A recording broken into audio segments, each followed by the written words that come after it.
Margaret awoke, startled, a cold sweat clinging to her.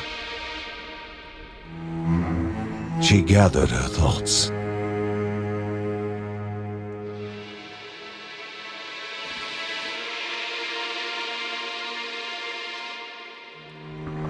Aged wood creaked, echoing through the quiet rooms.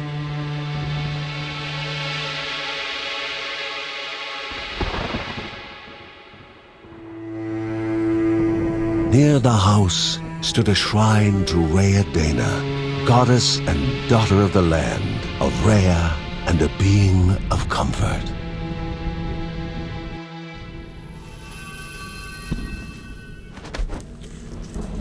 Margaret sought answers. But the goddess did not speak. There was only the faint whisper of something dark, something hungry.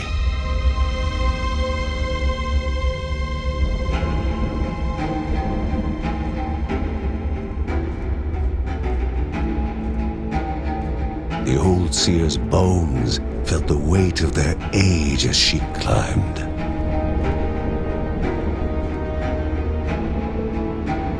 The only thought on her mind, has it begun again?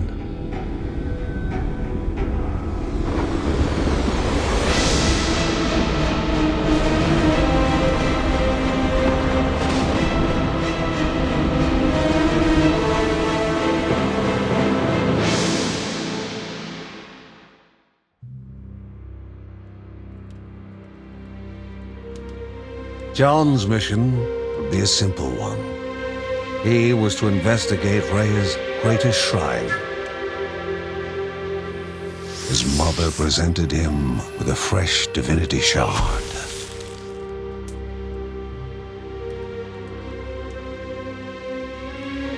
From his brother came a newly sharpened sword.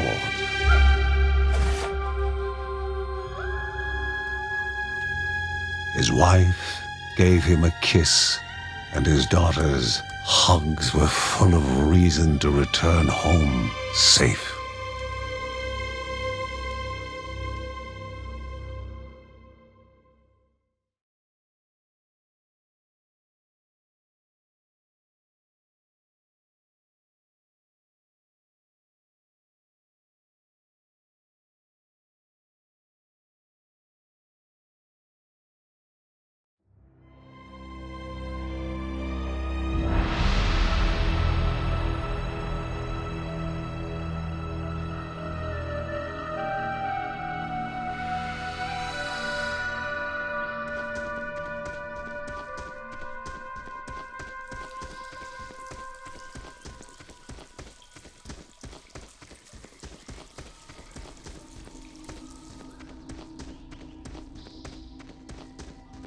Rhea, a land long forgotten, a place of unimaginable beauty.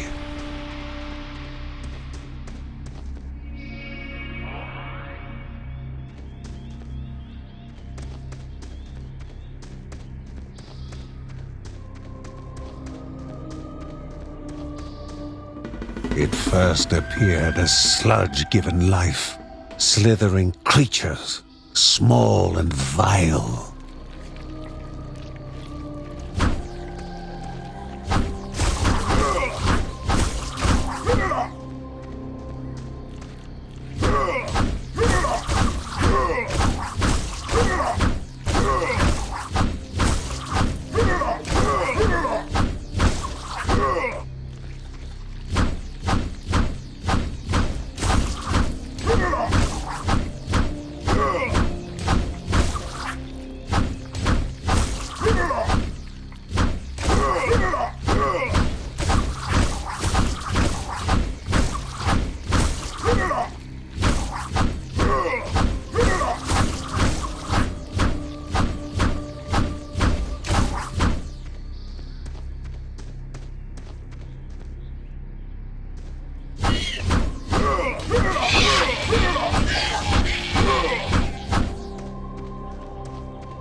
A wall, impeding further progress. A battle was certain.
Banished by light itself, the corruption abated, leaving the shard cold in hand, dark, in need of life.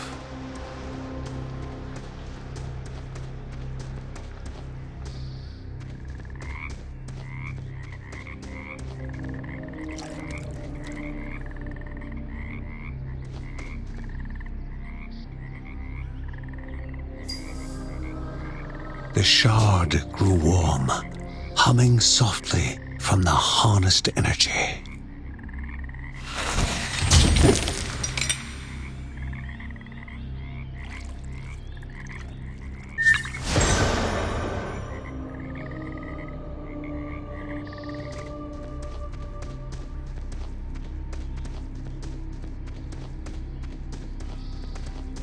Before him was now one more dangerous than those that came before.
Goblins, a familiar threat, albeit farther out than usual.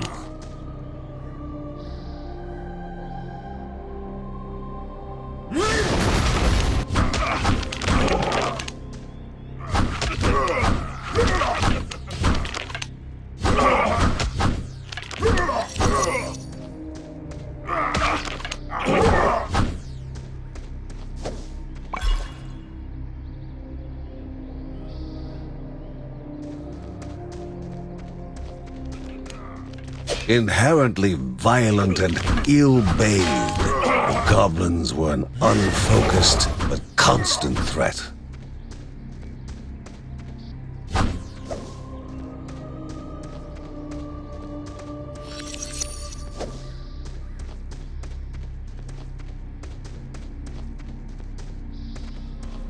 magnificent but dangerous, a land of love found and of love lost.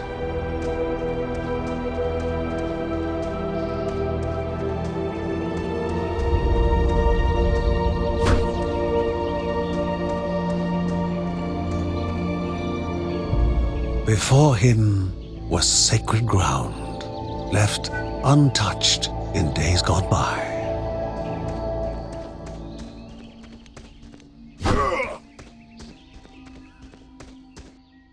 Remaining calm and collected, the shock of his heart-skipping beats was concealed in expert fashion. Before him stood Linda, his eldest daughter, with bow and quiver at the ready, determined to do her part.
Before the Guardians were not beasts feeding, but monsters consuming, destroying others. They corrupted and distorted, creating even more hungry husks.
Both father and daughter gathered their thoughts, their hearts heavier than before. How would they explain what they had witnessed?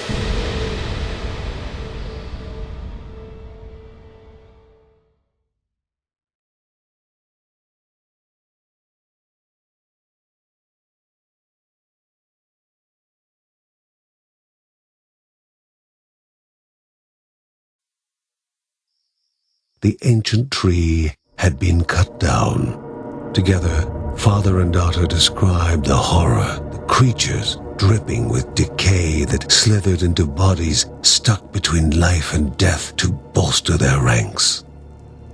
Grandma Margaret confirmed what they all feared. It was the corruption, a cruel entity spoken of only with hushed voices, an ocean of darkness that flowed from the top of Mount Morta. And the Bergsons' duty was to stand against this devouring deluge of death. Kevin was also eager to do his part in the family's fight, especially when his older brother Mark was off somewhere. He was as much a guardian of their mountain home as any of them. She stood. If they were to reach the summit and destroy this evil, as the Bergsons of old had done in the past, they would need the assistance of the sanctuary.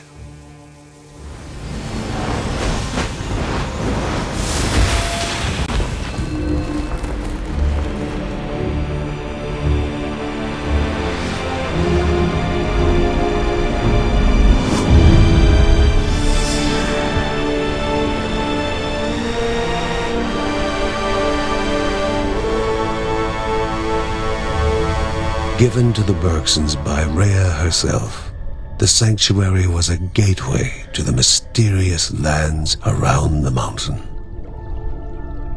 Margaret pointed to the huge crystal at the center of the den, revealing their next task: to activate it and open the way to the source of the corruption. And once Rhea's 3 spirits are gathered on the grounds, the only gate to the top of Mount Morta will open in this chamber. By himself, or with the assistance of those who loved him, John needed to gather the 3 spirits from their lands. Without them, he would not be able to stem the flow of the corruption.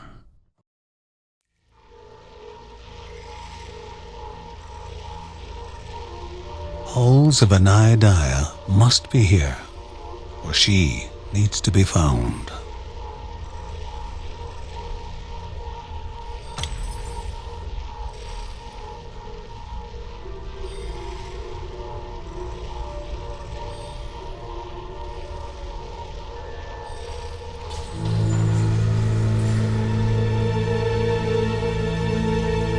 A celestial shard chipped directly from the ancient crystal in the sanctuary. It would be the Bergsons' lifeline, a tether to pull them back home before death's fateful whisper.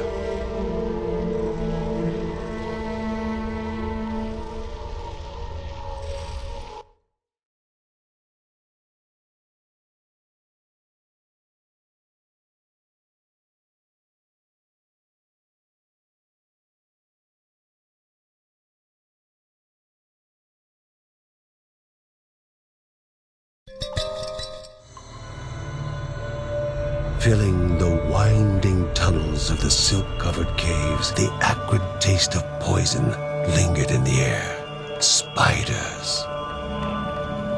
Linda told herself it was only target practice. As she readied her bow, they must find the spirit deep within the caves.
Everyone was encouraged to take part in a game of destiny. A prize awaited the fortuitous, but there was only pain for the unfortunate.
The Bergson began to slip away, wondering if this was death.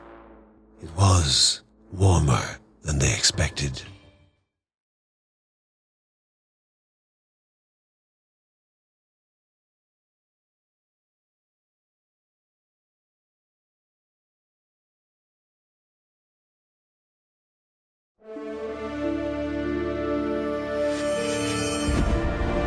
They gasped for air as the celestial shard brought them back, a sensation no hero could become accustomed to.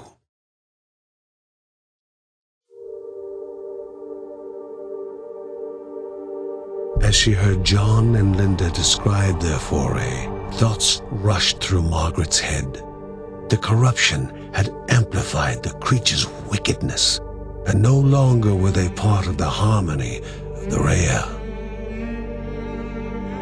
With the new threats looming, Margaret asked Ben to prepare his workshop. He would have to take charge of enhancing the warrior family's weapons and armor.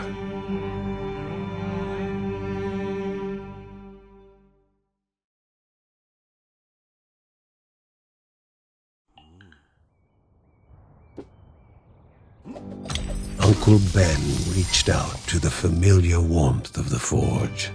If they were to reach the top of Mount Morta, their equipment would need to be of the highest quality.